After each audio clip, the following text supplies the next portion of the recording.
Hey everybody, this is Modesta Mahigan Buguni from Purpose and Excellence. I have been giving you a sneak peek into the Masterplan Class. What is the Masterplan Class? This is a course that I offer. It's an 8-week experience that gets you from discovering your purpose to delivering excellence in the marketplace. So whether an entrepreneur or you're employed somewhere, a person who's in transition between where you've been working and where you want to start business, or maybe you've been at home for a while and now you want to get back in the game, the Masterplan Class is the program to bridge your move from where you are to where you aspire to go. So I want to give you a sneak peek into how I go about answering some of the questions that come up with the participants, whether it is in the group coaching setting or in the one-on-one coaching. And one of the questions that keeps coming up is this: how do I stand out in competition? And so I have been on this 10-step program getting you to see some of the things that you can incorporate, whether you're looking for a job or you're in business and you want to position your business differently, position it to stand out. Things that you can do that are not too salesy, you're not overtly selling yourself or trying to market yourself or your business. So today's step 5, I want to go back to step 1 to 4. Step 1 was get to know what gets to you. Because the issues that get to you, the issues that you have overcome, and now you want to offer to other people, people will see you as credible.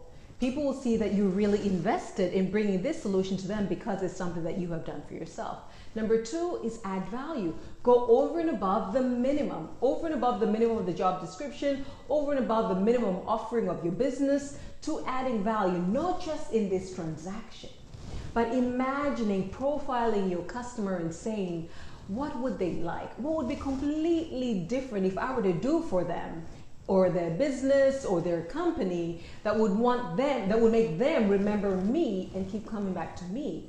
That's one way of standing out in competition. Number 3, I put down number 3, identify their pain. We make too many assumptions of what the market needs. Let's say we're in business, or I just had a session with somebody recommended someone that I can speak to who wanted a position with a multilateral organization, and they really just they looked at their profile, and I'm talking to employees or people who are seeking employment, where they just skirted over what the organization does, and they know that they have a good profile, and didn't really look at the specifics of what value this role would bring. So don't just look at the job description. Try to find out what the industry needs and where this organization is positioned, and add value by showing you're truly invested in seeing them win.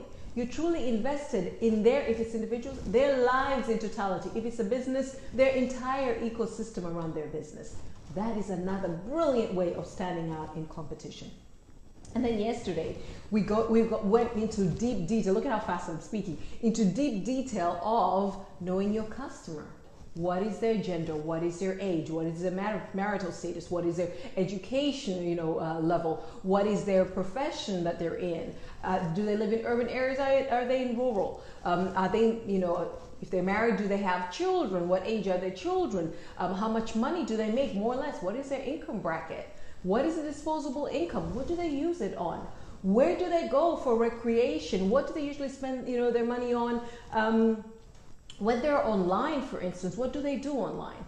In terms of recreation, do they go out of town? Do they stay in the city? Do they like spending money on outings, or do they invest in something they do at home? Knowing all of this, even if it's not related to what you want to do with them. Knowing all of this gets you to profile them, to be very specific about who they are and what interests them, so that you can, today's topic, tailor your solution to specifically them.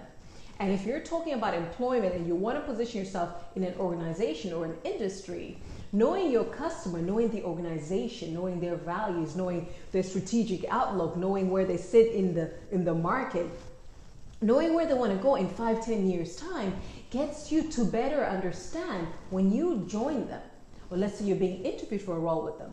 When you get into that role, apart from what the job description actually asks of you, where it is they're going and how you can offer yourself to them to be more than just a person that'll fill in the shoes of whoever left that position or whatever is required of a person who takes on the role. Welcome, Willie. Welcome, Abdullah. We're forging forward today. Number 5, tailor your solution.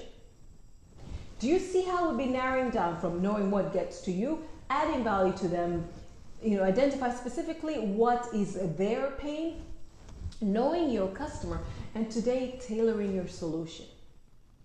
So this now is very much related to yesterday, where we're saying, Modesta, but what if I get so narrowed down in the profile of my customer that I lose other people? You won't lose other people, but you will get to know this demographic that you are targeting so well that you can tailor a solution that makes them think, I could have sworn you put cameras in my house, you listen to my conversation with my spouse in my car. I mean, you are probably tracking me on the weekend. How on earth did you tailor this business to speak to me as much as it's speaking to me? And what does tailor your solution mean? Okay, let me give you an example, maybe some of the things that I do. So people say, Modesta, for me to focus on anything, let's say coaching and training and anything that I need to do, you'll have to get me out of hours. And that means I am back from work. It was a crazy commute. Hi, Bokeh, welcome. It means that, I have situated my family, because most of the people that come on the Masterplan class are women. And then I have time. You're talking about 9 p.m. East African time going forward. Now, I cannot say, I can't be doing something at 9 p.m. East African time. Well, that's the only time you're going to get this person. A working professional who has family, when do you think you're going to get to speak to them? And so it has to be at that time. And sometimes you're saying, okay, so we're doing one-on-one coaching. And people say, I need to be able to do way before the rest of my household wakes up. You best believe Modesta is waking up at crazy hours so that she can accommodate people who can do either way before their household wakes up or way after everybody else goes to bed. You simply have to do that. Are those normal business hours? No, they're not. But that is a trait of, those are the details and those are the hazards of the job, so to speak. But it really gets people to know that you understand them.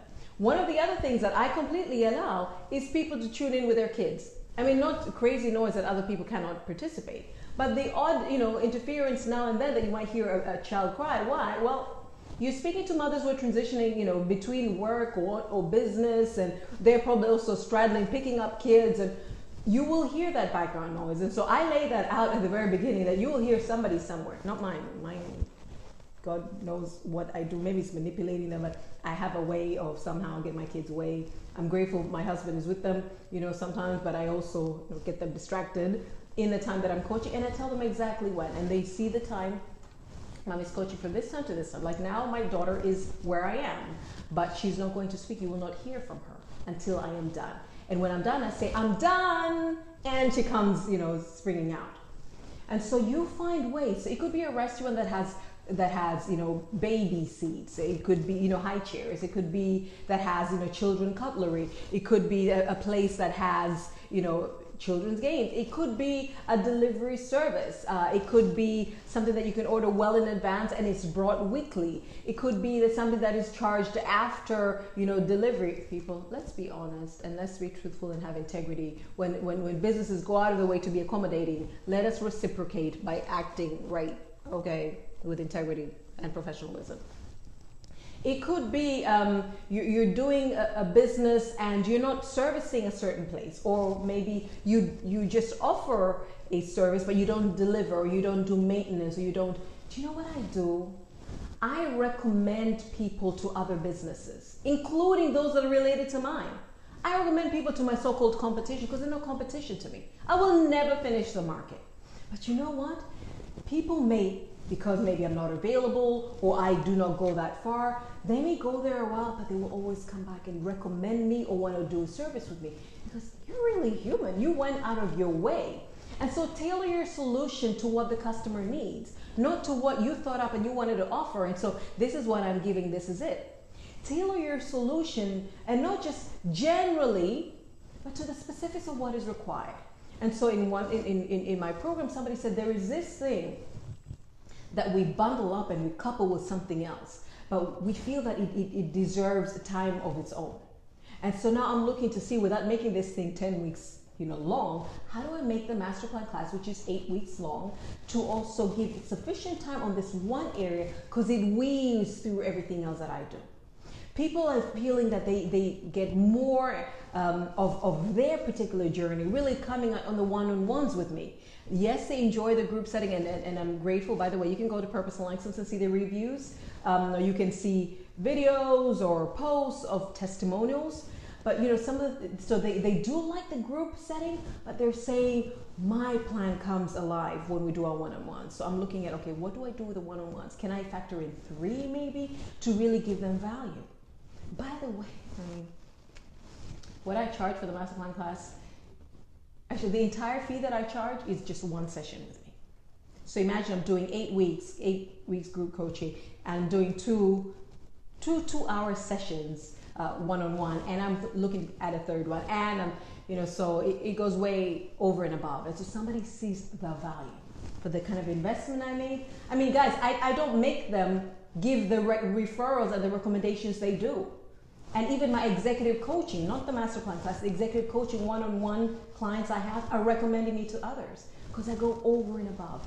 I will, you know, find industry experts. I will link them with others that I know. You know, I'll share resources with them over and above the offering. And when they say, okay, I understand you're coaching me to come up with my own solutions, but do you have templates for this? If I have templates, I share. If I don't, I go look for those templates. I don't say, I'm sorry, that's not part of the offering. I go look for those templates and I say, I'll get back to you. I don't even say, no, I don't usually. I'll get back to you. I just say, give me an hour or give me however long I feel I need to get back to them with that thing. I tailor a solution to what they need. And so that'll mean entrepreneurs, I'm still talking to entrepreneurs. That'll mean that you have this thing you've invested a lot of money in. You know, I saw somebody once post on Facebook that you do not hang on to a mistake just because you spend a lot of time making it. Just because you may have invested a lot of time and money in creating your offering, if people are giving you feedback that they want something different, if what they want, whether it is, did you guys see the 10 types of, Dublin's 10 types of innovation that I posted on Purpose and Excellence community yesterday? Go check that out. So whether it is the model that you offer it, the time that you offer it, it could be the service you're offering, they prefer one element more than another. And you thought, wow, I thought this would be the thing. This is where I spent most money in creating something for it. Well, they don't want it. Tailor the solution to them and what they want. And so this is where, you know, some people will not give large, you know, they will maybe give sachet size products. That's what people want.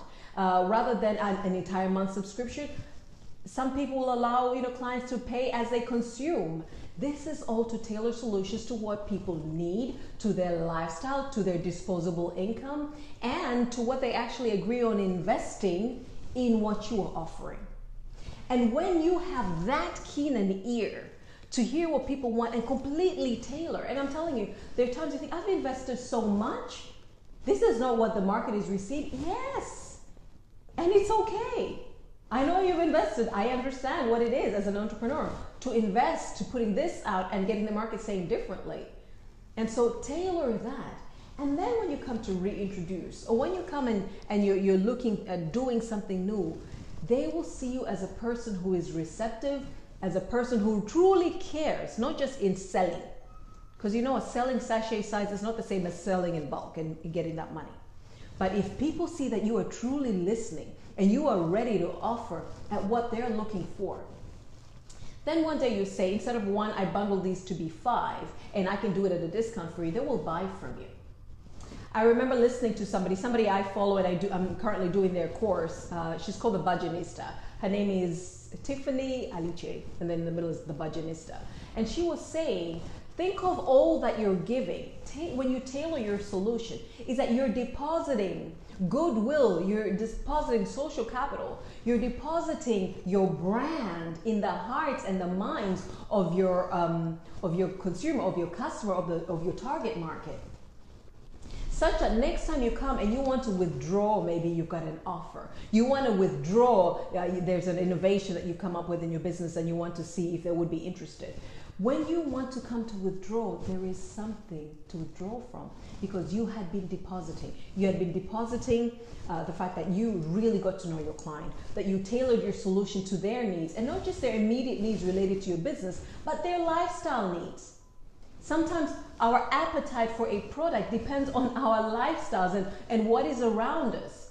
And so if I can go drive through and not leave my car because I don't want to leave my little kids in the car alone, I'd be grateful if you can bring it to the car, if it's food, for instance, or whatever else. It could be dry cleaning that comes to the car and you don't have to leave the car. It could be a pay point that I can, put in my card and, or, my M-Pesa details and I don't have to leave. So whatever it is, listen to them and tailor your solution to them. What does this look like if we're talking about a person, an individual who's looking to position themselves in an organization or looking to position themselves in an industry? What does it look to tailor your solution? Honestly, let me start with a humble CV and cover letter. Do not have one CV and cover letter, people, please. Even if positions are related, for every vacancy that exists, you go back with a red ink if you want, and you're going through that job description and those requirements, and you are Googling that organization profile and you're finding out what they're doing in the market. Get to know as much as you can and try to see what this role looks like in the context of what this organization is doing and where they want to go and the values that they have. And then tailor your response, tailor your CV and tailor your cover letter. And I know it's painful because you may be applying to so many of them and you're thinking, I can't be tailoring to everyone. You must. They must look at your CV and cover letter and say, where have you been? I mean, you are speaking our language. And I don't mean you quote from the job description. I just mean you truly understand it and you become one with it, truly. And you are responding to them.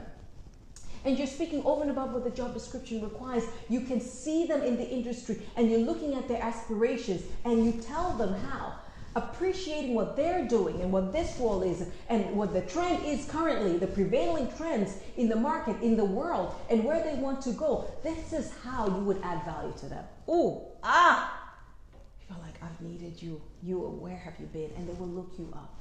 This is how you stand out in competition. Not by selling yourself and not by trying to be overtly marketing, but truly proving that you see them. You can tailor your solution to them. You see them in the organization. You see if it's an individual's, their lifestyles. If it's an organization, you see them in the industry. You're looking at their aspirations. You're looking at technological advancements, globalization, the region where it's going, and you're speaking to them. This is the difference it makes. All right, guys. Modesta gets all very passionate. Okay, number one, I'm just going through